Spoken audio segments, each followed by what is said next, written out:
सतगुरु के उपदेश का लाया एक विचार, जय सतगुरु मिलते नहीं हम जाते नरक द्वार। ओए ये सतगुरु ना मिलते, ऐसे संत ना मिलते तो नरक में जाते, और नरक द्वार में दूत सब फिर करते खेचा ताण। यहाँ तो 1 लाख व्यक्ति डेली मरते हैं। इसने ऐसी व्यवस्था बना रखी है, किसी गांव में 1 महीने में नंबर आवे, किसी में 2 महीने में, किसी में 3 महीने में, तो बाकी ने सोचे ना हम तो ठीक है।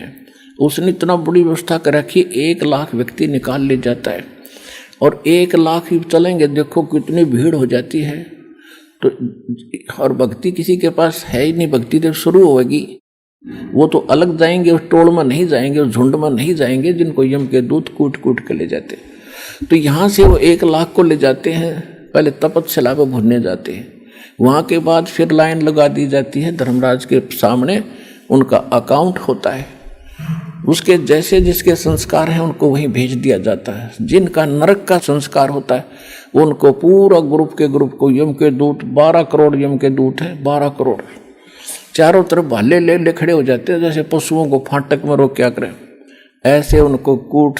क्यों कौन पड़ा नरक में, इसे बूंदी हाहाकार माचरी सड़े, उसके अंदर बुरा हाल हो रहा, तो उसमें ठोक के जाके जहाँ वहाँ स्वर्ग और पितर लोक है वहाँ पर, उनका सब का मल उसमें जाता, सड़न उस बहुत बड़ा गहरा तालाब सा है जिसको नरक कहते हैं, और उसमें डाला जाता है इन अपराधी लोगों को।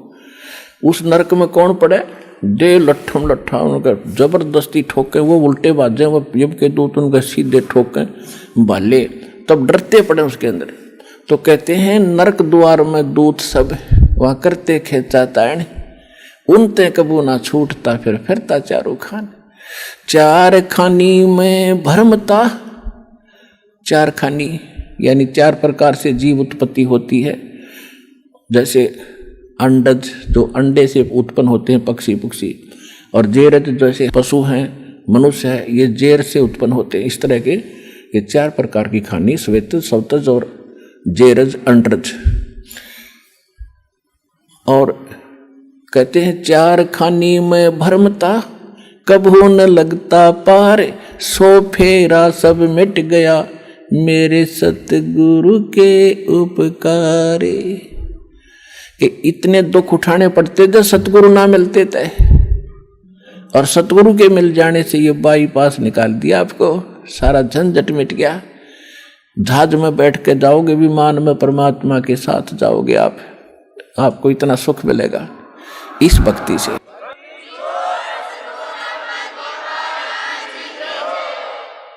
तो फिर क्या बताते हैं परमात्मा, 7 समुद्र की मसी करूं, लेखनी करूं बन राय, धरती का कागज करूं, गुरु गुण लिख्यो न जाए। बच्चों क्या लिखे उस गुरु, ऐसे संत के गुण जिसने इतने झंझट से मिठा बचा दिया।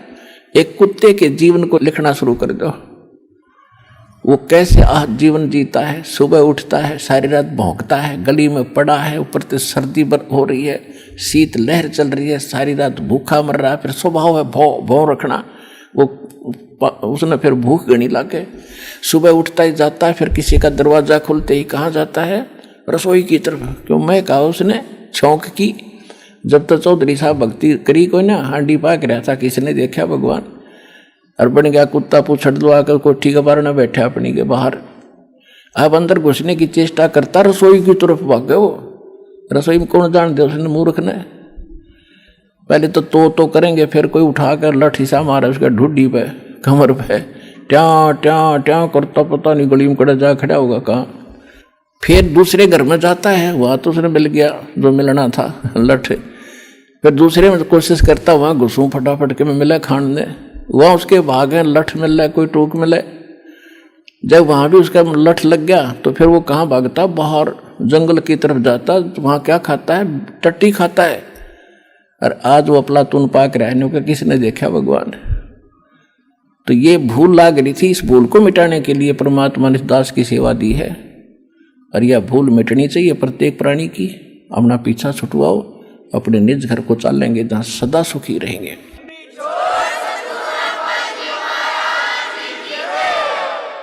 तो यहां परमात्मा कहते हैं कि अब लिखने लगो, फिर सुअर का लिखो, फिर गधे का लिखो, फिर बैल का लिखो, और फिर कौन इससे छुटा सकता है?